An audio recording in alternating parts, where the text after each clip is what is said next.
Bonjour, je m'appelle Lambert Wilson et je vous invite dans quelques instants à me rejoindre aux côtés de Julie Schneider pour parler de la sortie d'un film qui me tient très à cœur, qui s'appelle Hiver 54. Et c'est l'histoire de l'abbé Pierre, qui est un personnage très connu en France, que j'interprète dans ce film. Un personnage très différent de ce que je suis maintenant devant vous, mais qui raconte une très très belle histoire qui s'est passée en France pendant l'hiver 1954. De possédé, de dépressif et de torturé. Il y a quelques années, il remporta un César pour son rôle dans le film La femme publique et depuis ses débuts, il a joué avec Sean Connery, Jodie Foster, Sophie Marceau et Claudia Cardinal, qui est aussi sa partenaire dans le film Hiver 54. Lambert Wilson est à Montréal pour nous parler d'Hiver 54, qui raconte une très belle histoire qui l'a profondément marqué. Et comme vous allez le constater, même si on est en hiver 90, Hiver 54 est malheureusement un film d'actualité. Lambert Wilson, qui est l'abbé Pierre et que s'est-il réellement passé à l'hiver 1954? L'abbé Pierre est un personnage qui existe vraiment, qui est toujours vivant maintenant, et qui est devenu très connu en France, particulièrement pendant l'hiver 54. C'est un ancien moine, ancien résistant pendant la guerre, qui, en 1949, avait créé en France un mouvement qui s'appelle Emmaüs, qui était destiné à s'occuper des sans-abri. Fais gaffe! Oh, et merde! Oh, mais il y a des jours comme ça! Mon Dieu, monsieur, mais qu'est-ce qui se passe aujourd'hui? C'est pourtant pas compliqué! C'est pas la question!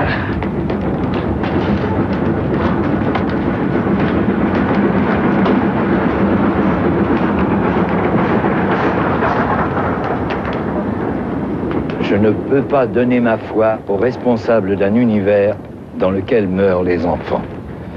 Monsieur Albert Camus. Il est devenu très connu en 1954 parce que c'était un hiver extrêmement rigoureux. En France, à Paris, il a fait moins 17, ce qui est tout à fait courant ici, mais qui était exceptionnel pour la France. Et bien entendu, avec cette petite organisation qu'il avait déjà créée, Emmaüs, c'est-à-dire des compagnons, des gens qui avaient décidé de se battre pour les autres. Certains étaient des gens qui avaient été désespérés, d'ailleurs, qui ne savaient plus quoi faire de leur vie. Enfin, en tout cas, qui avaient trouvé l'abbé Pierre et cet abbé Pierre les avait mis un peu sur le droit chemin, finalement. Ils partaient la nuit, cet hiver 54, où les gens avaient si froid, donnaient de la soupe. Ils faisaient le travail régulier qu'il avait fait pendant le début d'Emmaüs. Mais le problème s'est aggravé pendant l'hiver 54 parce que on avait le droit, ça c'est la situation de la France de l'après-guerre, les loyers étaient très très chers et les gens n'avaient pas les moyens de se payer une habitation. Même les gens qui gagnaient leur vie, même les ouvriers. Donc ce n'était pas seulement des clochards qui avaient froid et qui étaient dehors. C'était des travailleurs. C'était tout le monde. Des familles entières qui vivaient dans la rue. Comme il faisait si froid et qu'on avait le droit de les expulser, c'est-à-dire un gérant d'immeuble avait le droit, parce que, je sais pas, des ouvriers n'avaient plus les moyens de payer le loyer, il avait le droit de les mettre dehors en plein hiver. Et des gens ont commencé à mourir de froid. Est-ce que je vous dis qu'on est que des campeurs?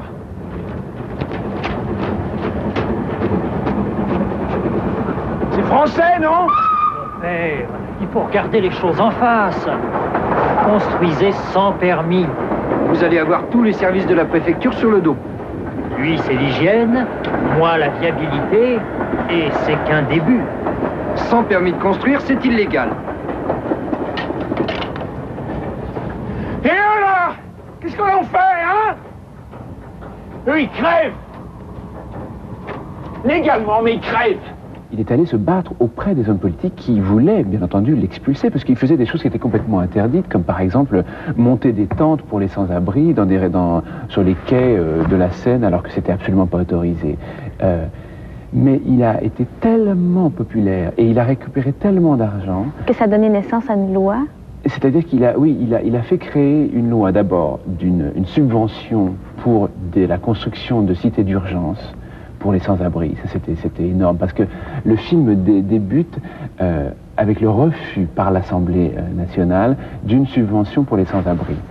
Et à la fin de toute l'œuvre de l'abbé Pierre, à la fin du film, finalement, l'Assemblée a accepté de voter pour 10 fois plus d'argent. Mais il n'y a pas simplement ça. L'abbé Pierre, par son action, a fait interdire la loi qui permettait aux gérants d'expulser les gens avant la fin de l'hiver. Texte intégral.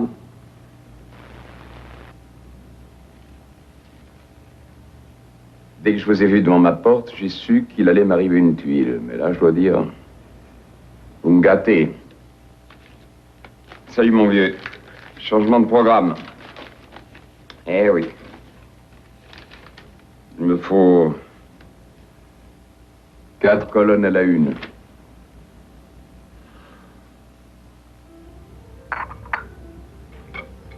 Vous êtes un comédien populaire, vous devez gagner beaucoup d'argent.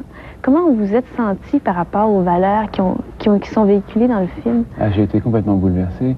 En fait, j'étais pas du tout préparé à ça.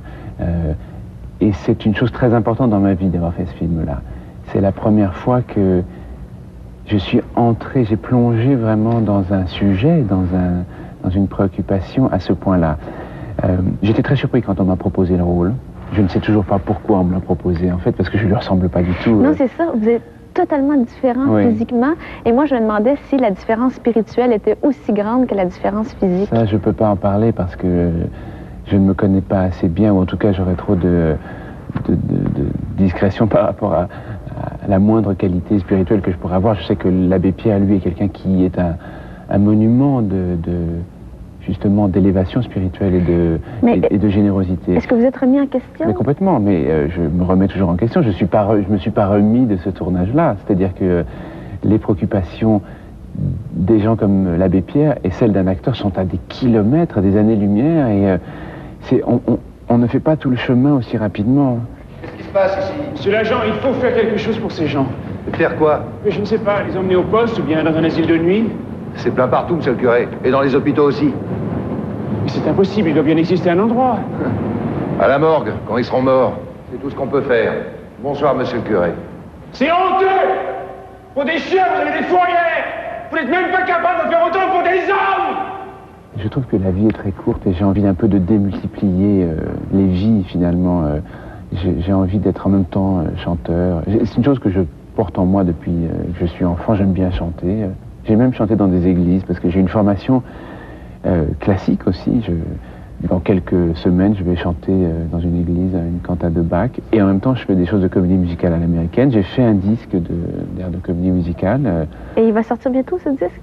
Il est sorti en France, il a très bien marché en France et il va sortir là maintenant en Amérique et certainement au Canada.